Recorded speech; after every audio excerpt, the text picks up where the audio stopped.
Assalamualaikum warahmatullahi wabarakatuh. Alhamdulillahirabbil alamin. Wa bihi nasta'inuhu ala umuri dunya waddin. Asyhadu an la ilaha illallah wa asyhadu anna Muhammadan abduhu wa rasuluhu la nabiyya ba'd. Allahumma fassalli wa sallim ala hadzal nabiyil karim wa ala alihi wa ashabihi ajmain. Bapak-bapak, ibu-ibu serta generasi muda yang saya cintai, pada kesempatan ini kita akan membicarakan sebuah hadis dari Rasulullah SAW, yaitu yang terdapat dalam kitab Al-Wafi, hadis Arba'in Imam Nawawi, yang disusun oleh Dr. Mustafa Al-Bugha dan Muhyiddin Mistah, bahwa di sini kita akan berbicara tentang masalah pentingnya kita meluruskan niat kita dalam setiap amal kita. Yang mana di dalam hadis ini, dalam buku ini, hadisnya berjudul Setiap Amal Tergantung Pada Niat. Baik, akan kita bacakan isi hadisnya atau matannya.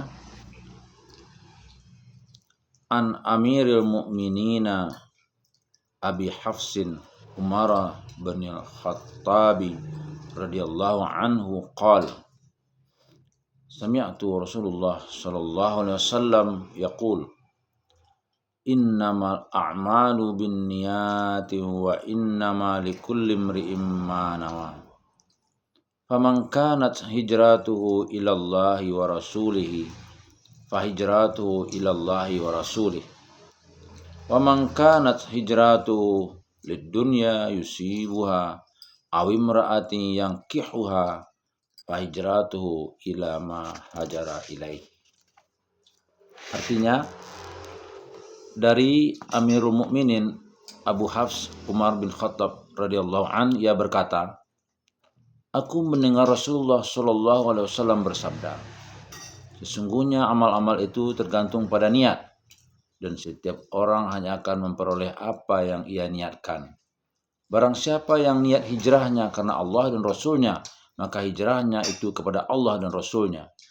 Dan barang siapa yang niat hijrahnya karena dunia yang ingin dimilikinya, atau karena wanita yang hendak dinikahinya, maka hijrahnya itu kepada apa yang dihijrahkannya atau diniatkannya.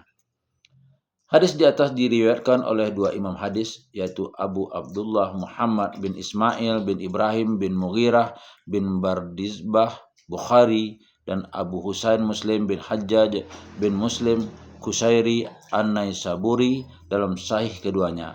Dan kedua kitab ini adalah kitab paling sahih tentang hadis. Bukhari menyebutkan hadis ini pada bagian awal kitabnya, yaitu bagian al-bab ma ja'ala anna a'mal binniyatil hasanah wa likulli imri'in ma nawa. Dan di tempat lain dalam sahihnya. Sementara Imam Muslim mencantumkannya dalam kitab Al-Imarah bab qauluhu sallallahu alaihi wasallam innamal a'malu binniyah nomor 1907. A. Keutamaan hadis. Hadis di atas adalah hadis yang sangat penting dan merupakan pokok ajaran agama. Pada hadis di atas adalah poros dan muara ajaran dan hukum Islam. Hal tersebut terlihat jelas dalam berbagai pendapat para ulama. Abu Daud berkata, hadis ini adalah setengah ajaran Islam, sebab agama pada dasarnya bertumpu pada dua hal, yaitu yang zahir atau amal, dan yang batin atau niat. Imam Ahmad dan Imam Syafi'i berpendapat, sepertiga ilmu masuk ke dalam hadis ini, karena perbuatan manusia meliputi tiga hal, yaitu hati, lisan, dan anggota badannya. Dan niat dalam hati termasuk dalam salah satu dari ketiga wilayah tersebut. Sedemikian pentingnya hadis ini sehingga banyak ulama yang mengawali berbagai buku dan karangannya dengan hadis tersebut. Imam Bukhari misalnya menempatkan hadis ini di awal kitab sahihnya.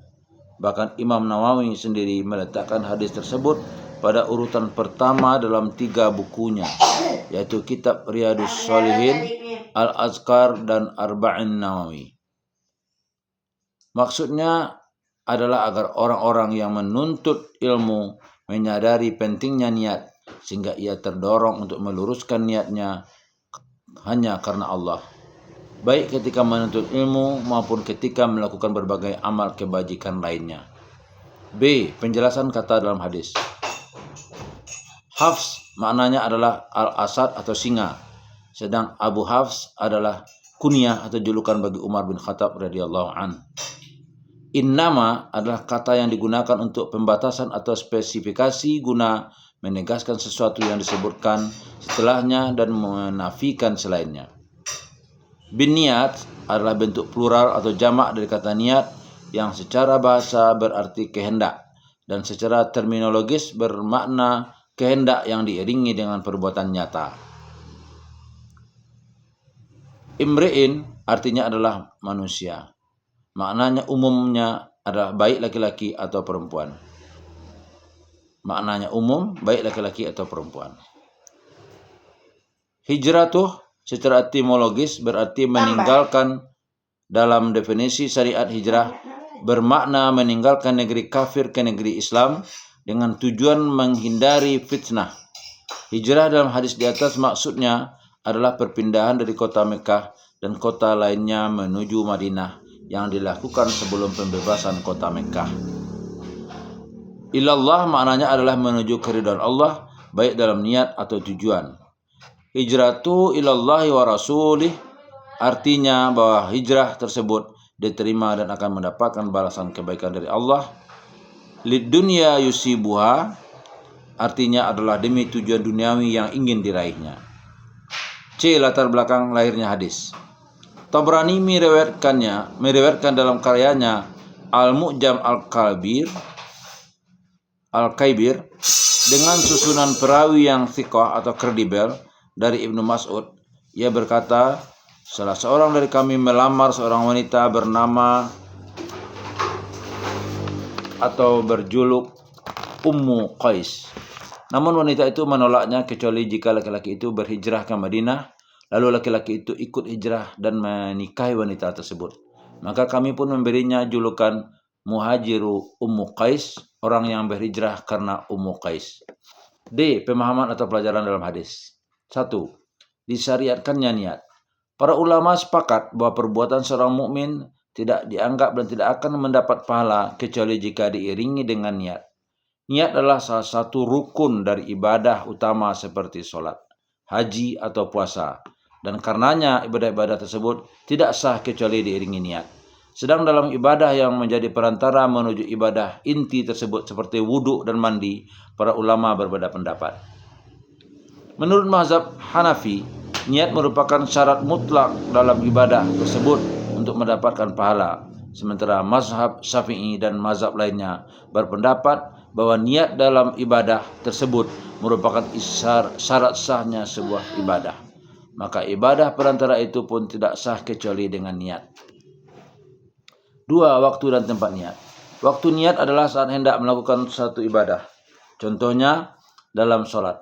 Seseorang harus berniat ketika hendak melakukan takbiratul ihram